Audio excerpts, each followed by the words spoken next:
Good morning. Welcome back to the Breakfast Show 2. We're here with Sharon Anderson from the Cape Girardeau Public Library to talk about this month's book pick. So what do we have for the month of May? I have lots of books that talk about looking back in one way or another. The first one is called Blackbird Girls, and it's written by Anne Blankman, and it's a story that's based on the Chernobyl meltdown. So we have two young girls who wake up one morning to an angry red sky, and they are quickly taken out of town and sent to Leningrad to live with one of the girls' grandmothers. The only thing is they've always been enemies, and so this is a friendship that ends up forged in trauma.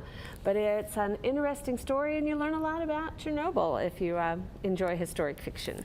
Interesting. It is. It's a great book. Yes. What do we have next? For the teens, I have Mindy McGinnis, A Long Stretch of Bad Days. We have a narrator who will be the first person in her family to go, or in her town rather, to go to college. And she said she doesn't mind living in a small town, she just doesn't want to die in one. And right at the end of her tenure, she discovers she's one history credit short. And so the way she decides to make up that credit is to do a podcast. And covering what the town refers to as a long stretch of bad days. It was a period where the town had a tornado, a flash flood, and the only murder that they've ever had, all in one week.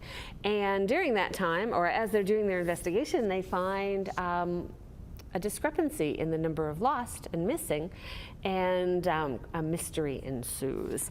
So it's a great story told with two fun narrators who are very different, but together they try to get to the bottom, and they want to solve the murder and the mystery of what happened during the long stretch of bad days, even if people in the town don't want all of that brought up again. That sounds like a real good one. I'm intrigued by that one. Fun. It's great. I'm absolutely loving it.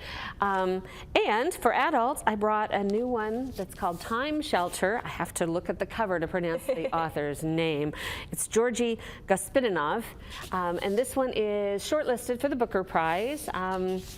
It's a story that talks about Alzheimer's, or looks at Alzheimer's, and a treatment, a unique treatment that someone has created in this book where they freeze time. There's an institute, and all of the different floors are different decades. And what they find is that patients connect with those memories well and are able to, find a little bit of themselves again. And so it ends up being so popular that people who are not Alzheimer's patients also want to just go back to the past. We all have a feeling of nostalgia for times gone by. And it's told by a narrator whose job it is to gather all the flotsam and jetsam that creates all of these rooms and freezes the moments in time. I know there have been a couple of years that I wouldn't have minded.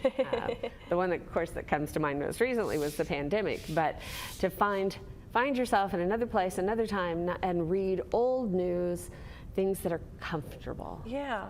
It's a fun read. That sounds like a really good one, too. Well, those all seem like really good books for the month of May, and I like the theme, a look back. And they all offer a different variety of ways to look back. I think that those are awesome. Well, Sharon, thanks so much for joining us this morning. And I neglected to mention they're also all available to download on Libby. So if you don't want to get to the library to physically check it out, use your library card and log on through our Overdrive and Libby app.